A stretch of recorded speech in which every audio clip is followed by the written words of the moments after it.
I would have to say some of the worst wrecks I've ever seen have been at Daytona Beach and also in Annapolis Motor Speedway, where the speeds are quite well over 200 miles an hour, and yet you'd say there's no way that the people could walk away, the drivers, and they walked away with nothing wrong with them.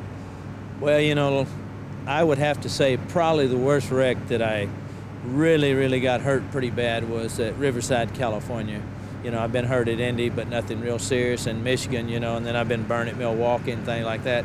I'd have to say Riverside, California, because they always told me before that you can never get hurt that bad in stock cars, but I'd have to say Riverside, California. I hope you folks enjoy this tape.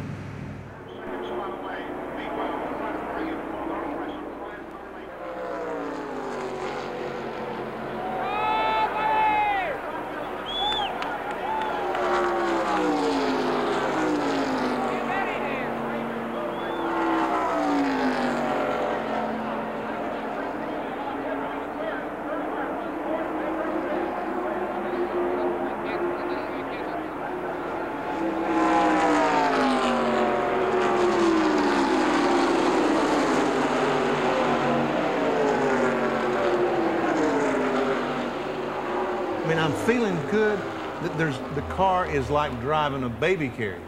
You go down the corner, you turn the steering wheel, the car turns, you get back on the throttle, drive it down the next straightaway.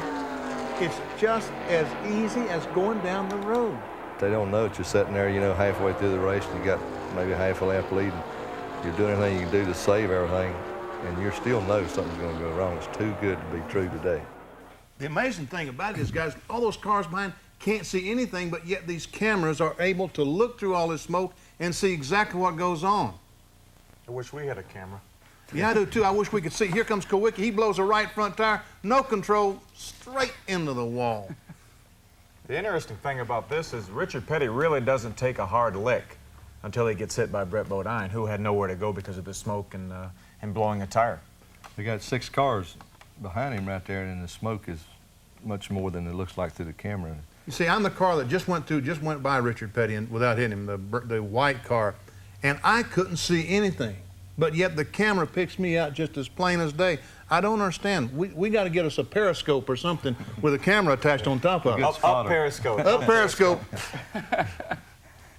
Hi, I'm Johnny Hayes. Joining me today is Phil Parsons, Detroit, Michigan, Harry Gant, Taylorsville, North Carolina, and Benny Parsons, North Wilkesboro, North Carolina.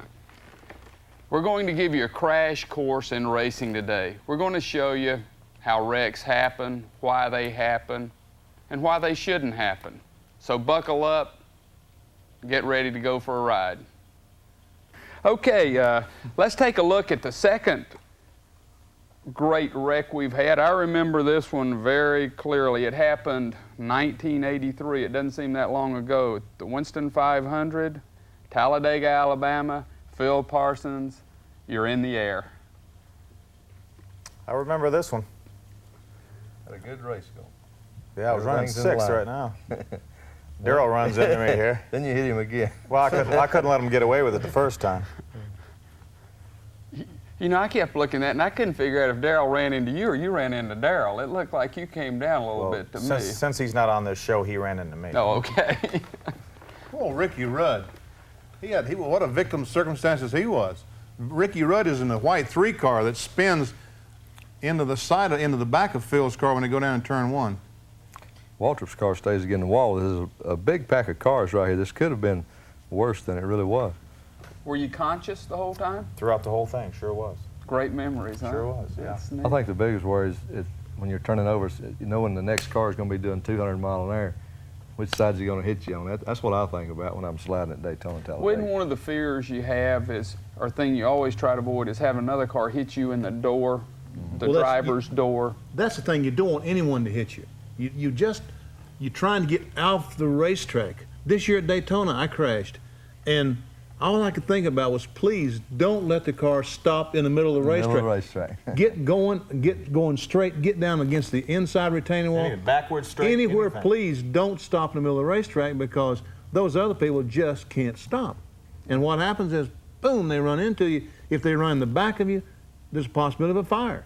If they run in the doors, you're almost stopped. They're running 100 miles an hour, and I tell you, that concussion of that car hitting you, it's more than the body can stand. You don't have to be physically touched by the other car or by the roll cage. Just the blow itself is awesome. Hit the car behind or front, just a slap of the body.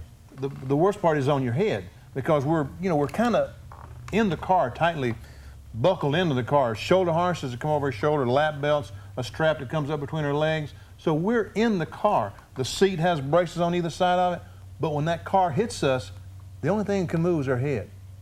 And in Benny's case, he's got a big head. And I got a big head. One of the biggest in NASCAR. I mean, yes. they're talking about a head weighing 16 pounds. I bet if you Plus a whack mine off, it'd weigh 100. Well, does your body stretch? I've heard them say that your body stretches a lot in there, and even though you're tied in real tight, your body still stretches? Something stretches. I don't know, Johnny, if it's Maybe the the belts or the body. Or the neck or Whatever. something. But in 1970, the first time I really hit a wall hard, I could not believe that it was possible to hit a wall that hard. But I did, in Daytona. And I felt myself go up out of the seat, and I felt my head up in the roof of the automobile. My helmet was up laying on the roof of the automobile. Fortunately, I didn't go up and bam, hit the roll bar that goes around the windshield. I just felt my head up in there, and I settled back in the seat. We're looking at crashes that happen at 200 miles an hour. 200 miles an hour, folks. That is no exaggeration. You watch these races on TV, you watch this film, and certainly the cars don't look like they're running 200. Are they, Harry? They look like they're running slow motion on the film, but they're going 200 miles an hour. At least. At least Yeah. 200, and it feels like 300 when something happens. That's the question asked all the time is, what does it feel like to run 200 miles an hour? Well, it's not that big a deal until you get in trouble. Then it feels like 300 miles an hour. Until somebody hits you. Yeah, right. Okay, let's take a look at the next one. This one happened at the Coca-Cola 600 in 1987, and Harry Gant is in the middle of this one, so we're going to let you explain to us what you... No, he's on the inside. He's on the inside, and I wanted you to explain how you started this wreck, Harry. Okay. See, I'm coming under Bobby, a real clean pass. Lots of room. The left front of the Absolutely no room. And there he Which way goes. should I turn the wheels? Should I try to go? No. Here we go.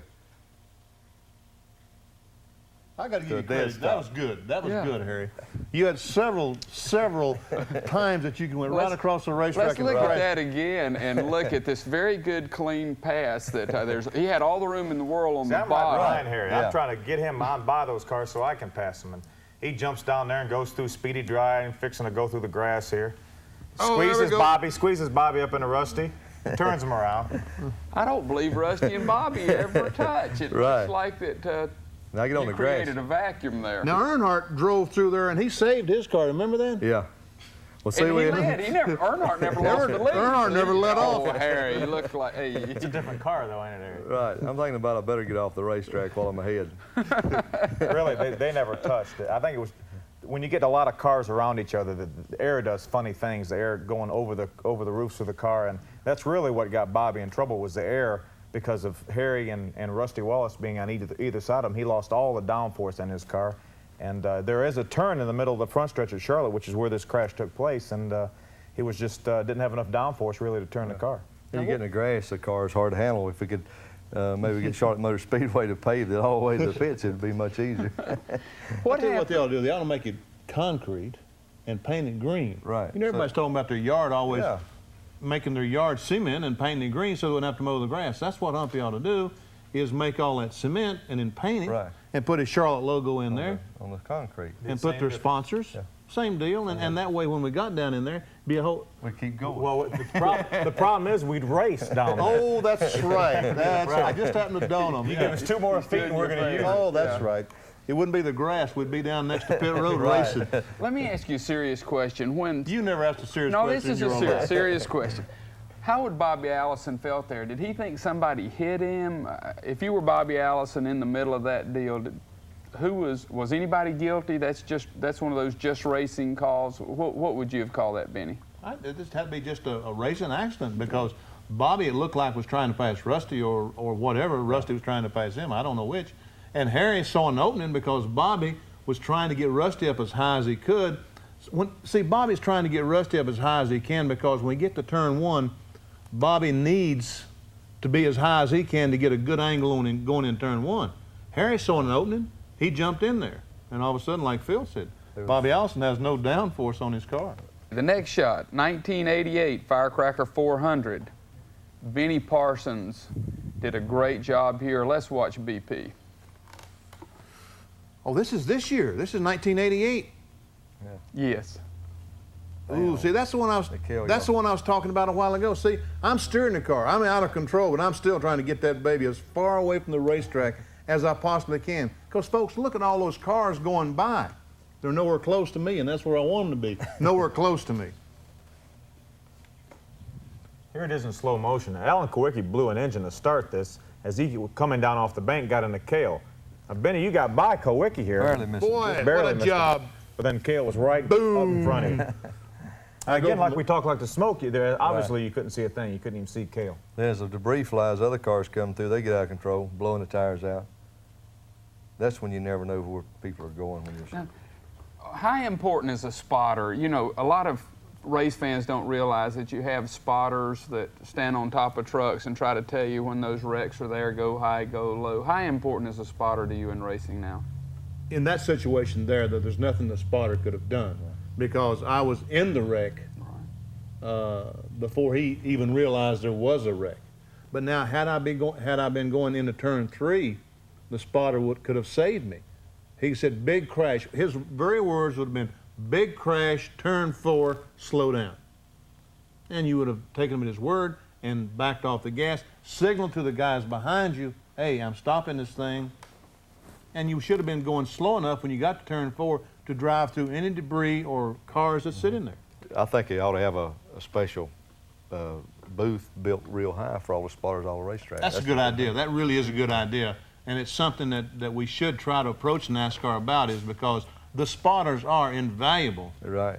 To, you know, that was a 5 or 6 car accident. But 10 years ago, that could have easily been a 12 car accident.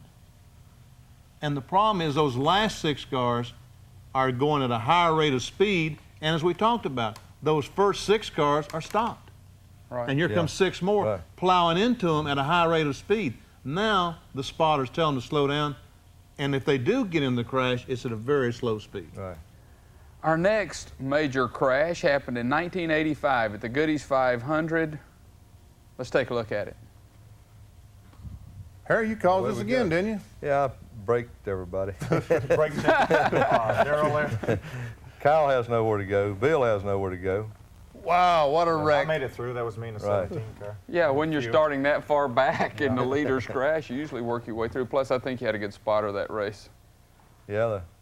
Did Kyle hit him in the, what did you do? You brake check on the restart so you can get a big blast away? Right. And that puts them slowing down and Kyle was accelerating. And thank you, Harry, again. I don't know what that. You have to ask all those people going around, because I'm looking in the mirror down the bike stretch and I've got it made. Yeah, nobody's behind me. The problem is at Martinsville, the turns are concrete.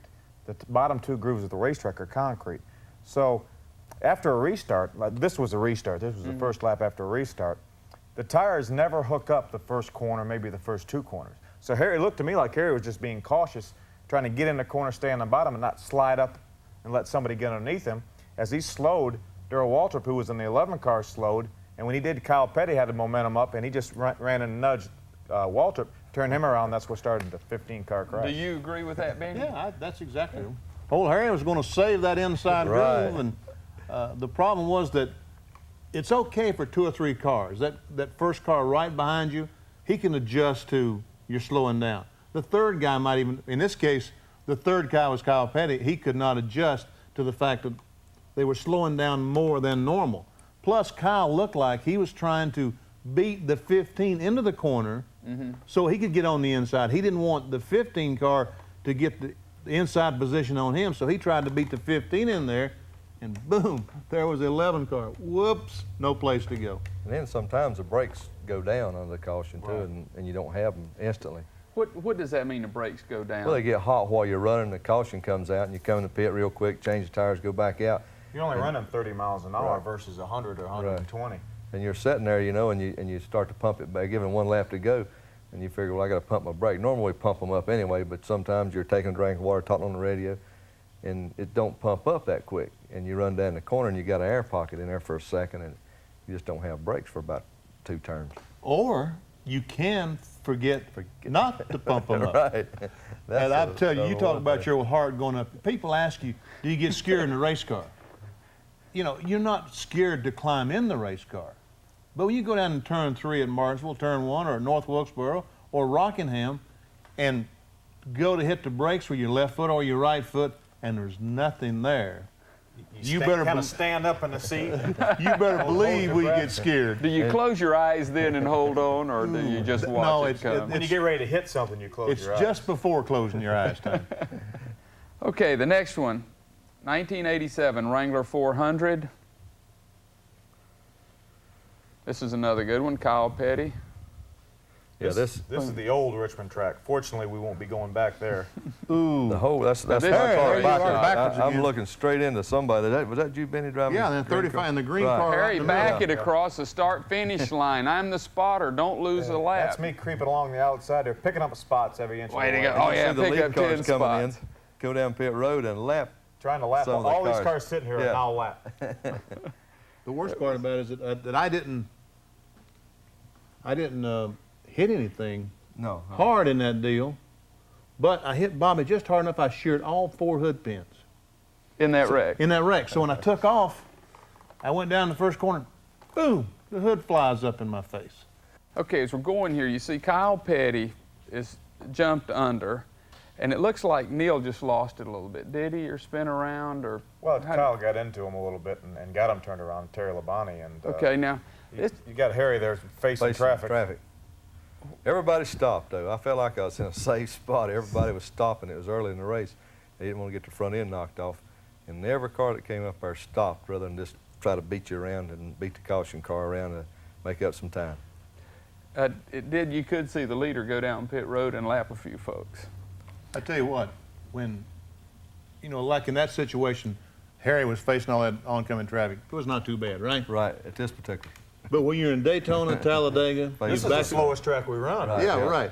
You backed it in the fence, and you look up, and here comes somebody running about 150 miles an hour, and you're stopped, and you know that they're trying to catch up, Right. so they can go make a pit stop. It's one of the most terrifying moments in your life. Got to be. We started on the pole in Charlotte, and the engine blowed going in the first turn. And here's the first green flag, the first takeoff to the race, and I'm sliding backwards going in one, and here comes everybody, but nobody hit me. But that was awful feeling there. Everybody was missing me left and right. And Harry had to go up the track and then back Down. down without Right. anybody hitting him. Okay, let's go back to that great place, Darlington, the Southern 500, 1987. Watch Davey Allison go for a ride. It's easy, the lady in black. That's probably the most difficult turn in all of motorsports right there, Right. turn 4 at Darlington. nowhere to go. Oh, Benny. there I was. I just came in the shot, folks. I'm in the green car.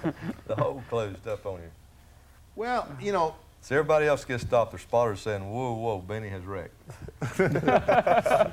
well, this is a classic example, and Mike Potter admitted, the classic example in stock car racing, when you see an accident in front of you, you can't jump off the throttle.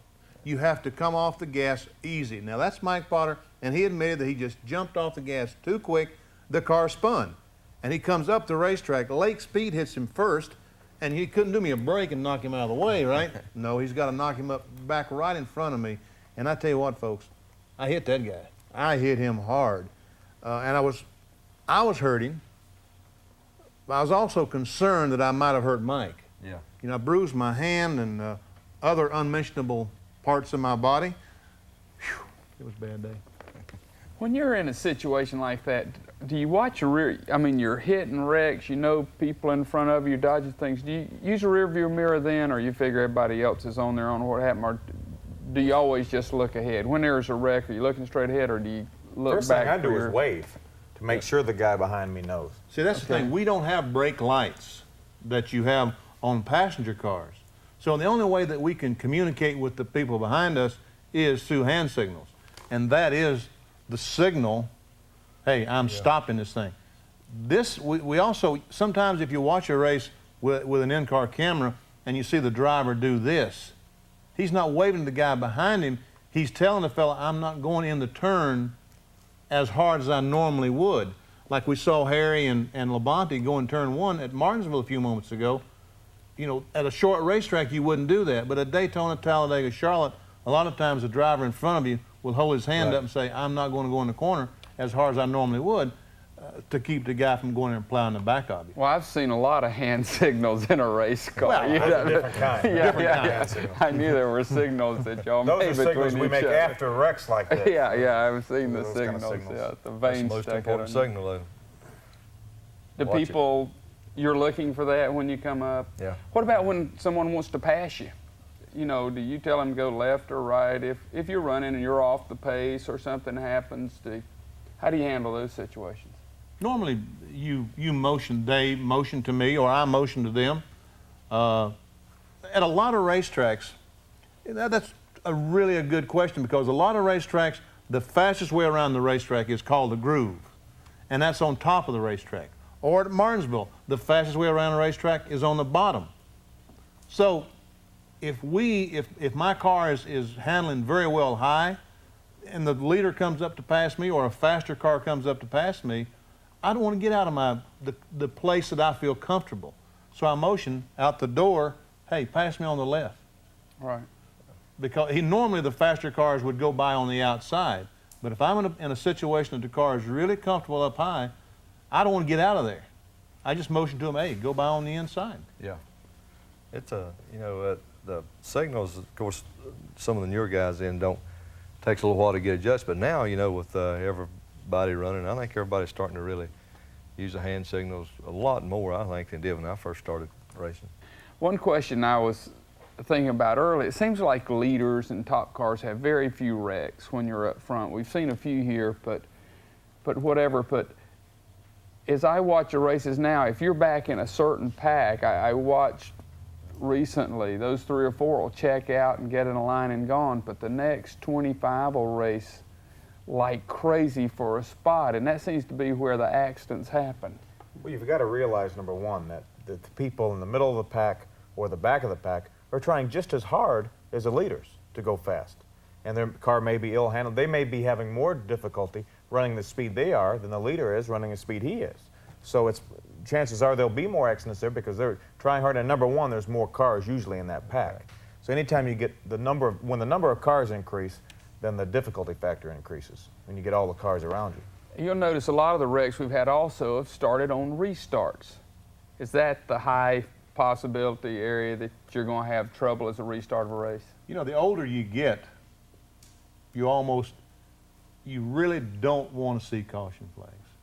Because and again, you mentioned a key point a while ago, there's 30 cars now running for the championship, and not only running for the championship, but 30 good running race cars. Race cars with sponsors, good sponsors that want their cars to do well. So in a restart, or the start of the race, you got 30 of those guys in there scratching and clawing. Kamikazes. Yeah, right. And you've been running for 100 laps on the green, and the cars are strung out, and boy, it's a pleasure. You're just driving around there, and you're passing the car every now and then, guys passing you every now and then. You really have a good time. Now all of a sudden you got 2 in front of you, 2 right beside you, another guy behind you hitting you in the rear bumper. Man, what am I doing here? Now we'll go to Charlotte Motor Speedway, where we had a real good incident. And watch this one closely. I wouldn't call that good, Johnny. No. The one that I loved about this, Jeff Bodine, after the race is over, was furious at Lake Speed for crashing him. Went on TV, radio, was furious. I want you to watch back and see how Lake just blasted Jeff. So don't listen to these guys right after they get out of the car. Lake's on the inside, Rick Wilson in the middle, and Jeff on the outside. Let's see, we're talking about hand signal. Jeff gives a left-hand turn. No signal. The Foyt car didn't see it. I tell you one thing, Jeff backed into that fence. Look at the rear of that car when it comes off that fence. Oh man, there is no Then you rear. see, like a lot of cars here get in trouble trying to beat some of these guys who are trying to straighten their car back out. And knowing that the caution is probably going to come out here anyway, you're going to make a pit stop. Whose fault do you call that crash? Or was there any fault? Was it just a racing accident? Racing accident. Well, I basically think it was a racing accident. because the 4-car thought he had position on Jeff. Jeff couldn't feel the 4-car, but couldn't see the 4-car because he was just at the blind spot. The 4-car was in the blind spot where Jeff couldn't look over his left shoulder and see him. He was not visible in the mirror. Right. So he didn't realize that the 4-car was there. He turned to go in the corner.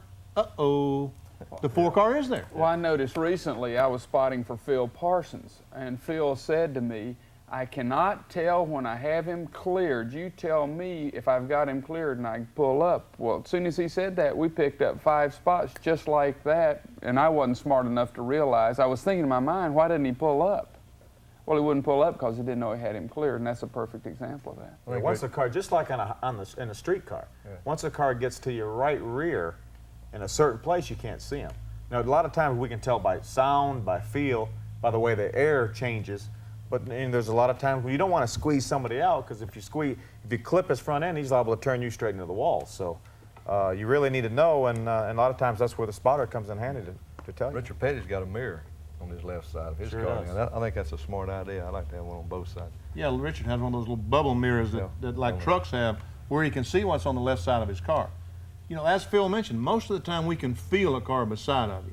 Most of the time, Jeff could have felt the 4-car beside of him. But unfortunately, there was a car behind him, and the lake speed was on the bottom of the racetrack. So all those cars being there took all that feel away from Jeff. He just didn't realize the car was there. Harry, a lot of times I'll hear you talking that you'll say, well, I knew he was going to wreck 5 laps before he did. Are there situations where you get into, you can just tell the fella's over his head, he's out of control, he's got a tire going, do you notice that very often? Do you want to get by, or? Well, like if you're chasing 2 cars, basically, when it usually starts like that, and one car's trying to pass us, and you're sitting back here hoping that one car will go ahead and pass to give you leeway to come up and maybe take a open pass too.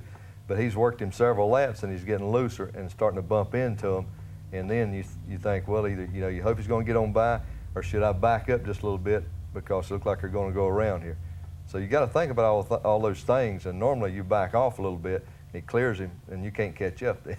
Well, there are individuals, Benny. I saw the race recently at Watkins Glen, and Rusty Wallace was running second, and he was coming in behind, and the cars got together. When you get 2 individuals, if you get Dale Earnhardt, Rusty Wallace, Jeff Bodine, some of people that have known to really get after it or whatever, do you anticipate that they're going to get together? There may be a possibility that something's going to happen before it happens? Well, I think on the last lap at Watkins Glen, Yeah, last lap. what you saw at Watkins Glen, that had to happen. Because Ricky Rudd, who eventually won the race, his car was an inferior, at that point of the race, was inferior to Rusty's. Rusty had stopped and made a pit stop, gotten on some 4 tires, had come back through the pack. Ricky had not stopped.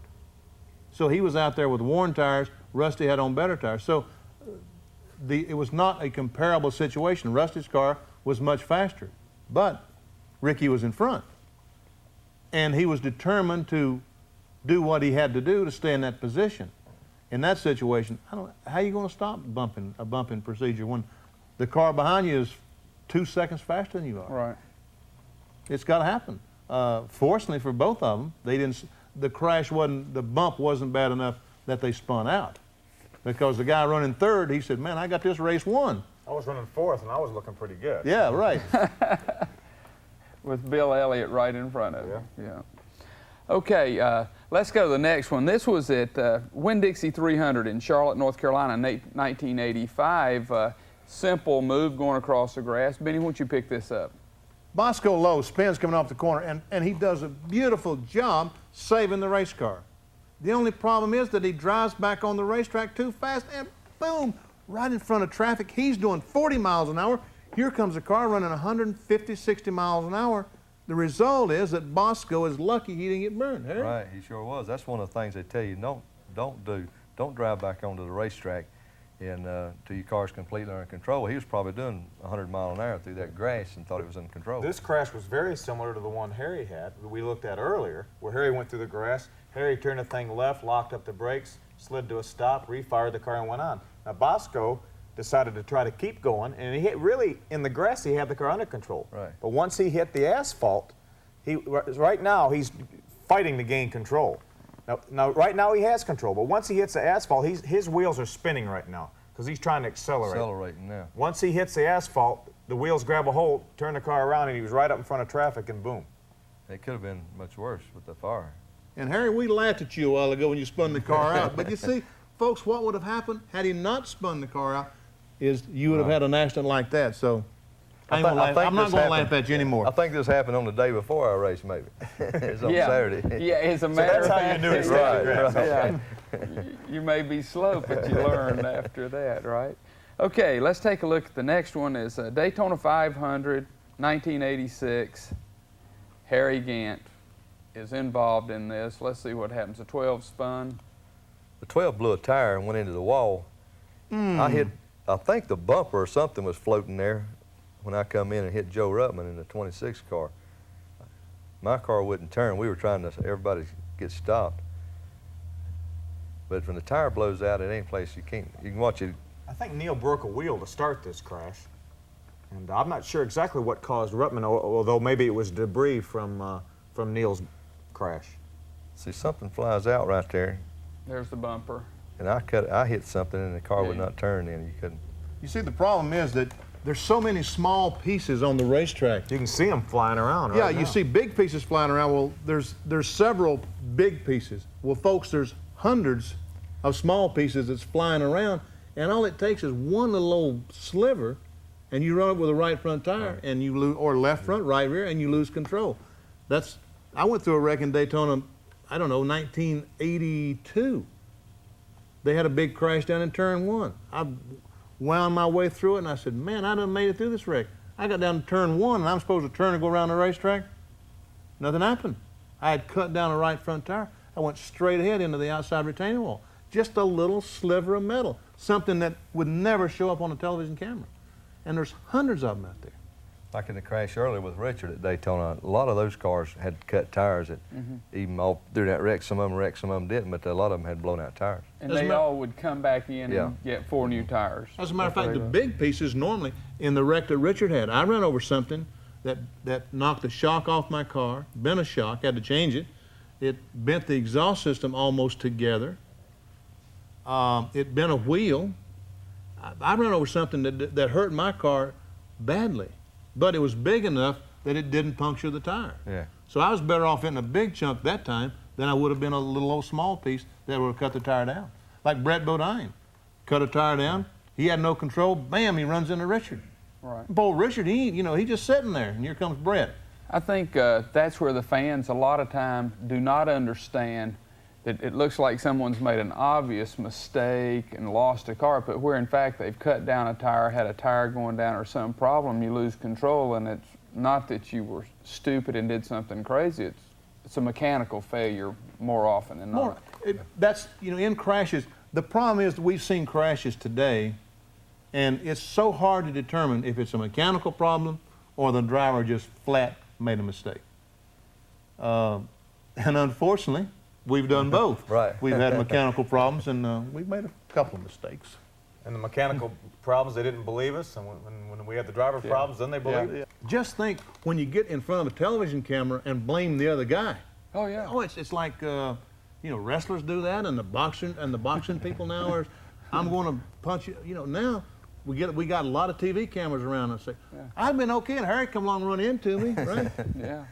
And Harry didn't get a chance to talk back to defend himself. No rebuttal. No rebuttal. Yeah. Okay, the next one. This was a major incident that drew a lot of attention to these 3 fellas. This happened at the Winston, 1987. Phil, why don't you call this one? Well, this is the restart of the last segment. It's a 10-lap segment for $600,000. You've got Earnhardt, Elliott, and Bodine all trying to get in the same hole, and it didn't work. Bodine got together with Bodine. Elliott got together with Bodine, turned him around, and amazingly enough, everybody emerged through this crash without much major damage. Play it back and watch the Rusty Wallace car go. He chose to take the outside during the spin. Right now, he's on the inside. It's on the inside now. And once he committed to that, the hole was open for him, but there would have been no other choice if Jeff's car had come up higher. Earnhardt just take off there and get about a 20-car length lead. Here comes the Rusty. He's the white car just Oh, man. could have fit 2 pieces of paper in between them. Good driving. Now, that's a great question. Is that good driving, like for the 5 car, Jeff Bodine? Was he just pure lucky that he locked it up and it goes around, or did he drive that thing in without, Harry, Well, you he know? was more lucky that nobody didn't hit him while he was spinning around. That people like Rusty and everybody chose to go the right direction and enable him to spin around, keep going the way he was going. You know, he had a lot of good drivers in this group right here, and everybody chose to make the right move. So everything worked good there. Jeff done good, and all the other guys done good missing him. That's the key point. I think Harry just hit on it. Let's just watch that again. Let's just see if we can see that film one more time, because I'm telling you, everybody there did a super job. We talk about Bodine, Elliott, Earnhardt. Look at them. Every one of those cars has a chance to, the front car wrecks. He spins around. He's going to start. Now he starts. He goes up the racetrack. Earnhardt turns under. He goes by. Here comes 21, Kyle Petty, Tim Richmond. They go by on the inside. The 11 car on the inside. The other car on the apron of the racetrack, on the flat bar of the racetrack. At speed. At speed. The 20, Rusty Wallace goes above. He has, like you said, cigarette paper between the wall and the other car. He gets the car through there. If there had been lesser drivers in that group of cars, it would have been a major, major crash. As it was, some feelings were hurt, some tempers flared, but there was no sheet metal bent. All right, everybody got to finish. Is that experience doing it for 20 years? Is it instincts, eye-hand coordination? What do you think it is to make that happen? You talk about good drivers, average drivers, better. What makes that happen? You've heard the blind hog finds an acorn every once in a while? Yeah. That's basically what happened. Yeah. I think experience teaches you, first of all, we talked a bit ago about not jumping off the throttle. You know, if you jump off the throttle, the car's going to spin. So the first thing you do is ease out of the throttle. And the second thing you want to do is don't spin the car. Don't jerk the wheel right or left. Don't spin the car. Yeah. Keep the car going as straight as you possibly can, because as long as you're going straight, we got control, right? Right, you got a lot more control. You got to keep the car straight. Now, if we get it going backwards, we don't have a clue. No control whatsoever. And then you're a victim of circumstances. Anybody can hit you. You can bounce into anybody. But that's the key. And, you know, they always talked, at least when I was growing up, they always talked about at Daytona, Talladega especially, always aim for them, because when you get there, they're not going to be there. Well, I've never aimed at anybody in my life. I've always tried to avoid them from the word go. If there's ever trouble ahead of me, I always try to avoid them. I've never aimed for anybody and said, well, they'll be gone by the time I get there. You know, but obviously we've hit a few in our day, but you really have to concentrate and try all the time to miss them. I mean, but like Benny said, you can't lose control of the car, first of all. You can look at all these accidents we've looked at today, and 90% of the people involved in the wrecks are victims of circumstances. Yeah. I mean, like Richard Petty in the big crash at the top of the show at Daytona, I mean, he got together with a car, and so from that point on, anybody that got involved was a victim of circumstances. Brett Bodine ran through the debris, blew a tire, and hit Richard. He's a victim of circumstances. Alan Kowicki got all the way through the crash, blew a tire, hit the wall. He's a victim of circumstances. Right. So there's really, and in a lot of crashes we've looked at, there really hasn't been anyone to blame. You know, there's been 2 or 3 cars, and you really can't say this guy did it wrong, you can't say that guy did it wrong. So most of them are victim of circumstances, and it just so happens that sometimes more people are involved in more crashes than other people aren't. Whenever you have a car to spin in front of you, blowing the engine spinning, and he's in a slide, you know, you're behind and you're figuring where to go. Well, the chances are much easier then until the first point that somebody else hits that car. When you got 2 cars, and then it's really tough to make a decision which way to go. Do you ever have a situation where tempers flare, someone's hit on you, leaned on you, that you're hitting him back on purpose? Phil, do you ever have a situation where you deliberately just want to hit someone real hard to pay them back, let them know where they've hit you? Does that situation happen on the racetrack? Well, it's a little bit, and it's not that you really want to hit them hard, but you do, if somebody, and usually a driver can tell whether it's a flagrant shot or whether it's just an accident. You know, someone's trying to pass you and they slide up and get into you. I mean, that's racing. But if you feel like that maybe it's getting late in the race and you're running for position and this car leans on you a little bit and you feel like it's intentional, then you want to make sure you let him know that you don't appreciate it and you're not going to tolerate it. So you'll give them a shot back, or it may so happen that they'll get you and get you out of shape and be gone, and the race is over. So then you just don't say anything about it. In the next race, you make sure when you get the opportunity to give them a shot back, and just so that they know you don't tolerate it, and that you're not going to put up with it. I think everybody right at that time when something happens, if they could get right back at that instant, they would drive right back and crash the other car or try to lay back on him. But if you can run 5 or 8, 10 laps, then you start thinking about it a little bit, and then you think about going on and finishing the race. A lot of times you've run all day, you've run hard, 500 miles, and come down to the last lap and something happens and it's total depression. You think you're in the top 5 and you end up 20th or something. Here's a perfect example, Talladega, Alabama, where everybody's flying. Bobby Allison gets together. Phil, why don't you call this one for us?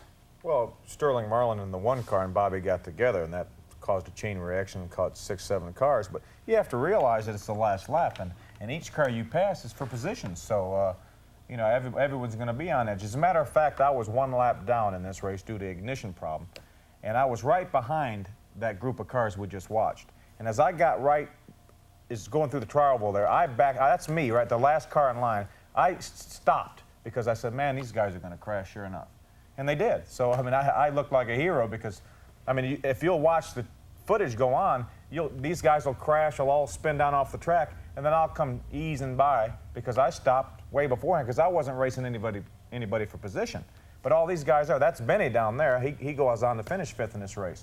And see, I was the last car in line, and see, here they are cleaning off the banks, and I still haven't shown up. And I was 4 car lengths behind them when we changed the footage. So that's one we talked earlier. That's one of those instincts that something's going to happen, and I'm back anyway, so there's no use tearing my race car up, and I'm going to finish where I'm going to finish. Well, you feel like it, yeah. If I'd have been racing a couple of those cars who had also been a lap down, maybe I'd have been up in there gouging, but I knew there's not one thing I could do to improve my position, so I said, well, you might as well back off, and if something happens, then you're in a position to avoid it. In this situation, I went on the bottom of the racetrack. I'll be in the 55 car in a few moments coming by on the inside. There goes Neil Bonnet. There I am. That's in the black and white car on the bottom of the racetrack. And why I went to the inside, who knows? But I was close enough that I felt like the cars would stay up on the outside retaining wall until I could get by. If I had been back some, if I'd been on the straightaway and looked up and saw the accident in the corner, then I would have went high, feeling like when I got there that all the cars had washed down off the bank and I was able to go by. And normally that's what happens. That 10% of the time, you're in a crash. And if it does a great job and he's able to hold it against the wall, then you're in trouble, right? They're in a lot of trouble. So you just do exactly what you feel like you have to do at the time. And with 18, 20 years experience, you're probably right more than you're wrong. With 5 years experience, it's probably 50-50. With 2 years experience, you're probably wrong more than you're right. Wouldn't you say here? That's right. Now here is a perfect example of there are drivers that have the reputation of being intimidators, that they intimidate the other drivers on the racetrack by their style and by their history. Now in a last lap situation like this, is there an intimidation situation here, or everybody's going for it? Everyone's going for it. Everyone's going for it. Yeah, absolutely. When does the intimidation factor work? When is there a point that you're halfway through the race and one of these fellas come up on you? Early on. Don't you think, Eric? Yeah, I think so too. You try to get spots, try to move up as close as you can get to the front. And if you're racing with somebody, I think it happens more early in the race because everybody wants to get up in a draft and get going and hold that position, to where during the day you have pit stops, you're still going to remain in front of the pack. And another thing is that everyone tells the rookies, they tell us all, but the rookies probably listen more than the veterans. The race is 500 miles or 500 laps. So what's the big deal if he gives us position away early on in the race? Yeah. As long as he can run some laps or run some miles and get some experience, he might as well be intimidated. Yeah. So that's the easiest time to do it, is early in the race. Fellas, we're getting close to the end. Phil, is there anything for the fans that we haven't covered in this, a viewing tip, something that they can watch on TV that you think may be something that you could help them with that they don't understand? Well, I think first of all, just in talking what we've talked about today, knowing that there's a lot more to it than it appears. But I think just one thing that I think you can see a lot about, or tell a lot about a race, is if you get a tight shot of a car, watch the driver's hands. And you can tell a lot about that. And if he's, like Cale, especially with an in-car camera, Cale Yarborough will be sawing bees and everything, so you really can't tell by him because he does it anyway if everything's right. But you can really tell a lot by the driver's hands. If he looks like he's really having to chase it, then he's having trouble. And that usually will correspond to what's happening on the racetrack. But if he looks like he's just out for a Sunday drive, then normally he's running pretty good. And just maybe concentrate on the driver's hands and see if they can tell anything from that. Harry, do you have any tips for our viewers? I think the pit crew, when the car pits, right behind them, 2 or 3 cars together, if the camera's on them at that particular time, watch the pit crew race the other pit crew. That's a race in itself, and it makes a lot of, and you see somebody running 5th and try to watch them pit with somebody running 2nd and see if they make a pass before they come back on the track. I think that's pretty interesting. I think that's an excellent one. We've not given the coverage to the pit crews that we would normally, but that's one of the biggest parts of the sports, and this is a team sport. And without those guys to get you in and out and all those things, then you're wasting your time, because more races are probably won in the pits than they are out on the racetrack. Benny, any tips for our viewers? You know, the toughest thing for a viewer to appreciate automobile racing is watching a car going around the racetrack by himself. The camera is isolated on one car. Bear through that, folks, until you get a shot with 3 or 4 cars there. And then you can appreciate just how difficult it is. These cars side by side, bumper to bumper. And again, it looks like the cars watching on TV, it really looks like they're not traveling that fast. That they are, in fact, just old cars, street cars, going around the racetrack. That's not true. They're finely tuned race cars, traveling at an extremely high rate of speed. And the people that are doing that are driving the car, and the people that maintain those cars, the mechanics we talked about, are specialists. And when I'm not racing, I'm a tremendous race fan. I love to watch a good automobile race. And I think if you start watching the cars side by side, bumper to bumper, and realize that they're running from 100 to 200 miles per hour, you can appreciate more what we do. Well, I'd like to thank Phil Parsons, Harry Gant, Benny Parsons, 3 of the top people in motorsports. I hope you've enjoyed watching the tape. And I hope you understand that we take accidents very seriously, and we certainly hope that we can prevent them from happening. But I know that they're going to happen, and it's a part of racing, it's part of the sport. I hope you enjoyed the tape, and we'll certainly look forward to seeing you at the races. Thank you.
A lot of people look at racing as being a very dangerous sport. I've had a great career in racing.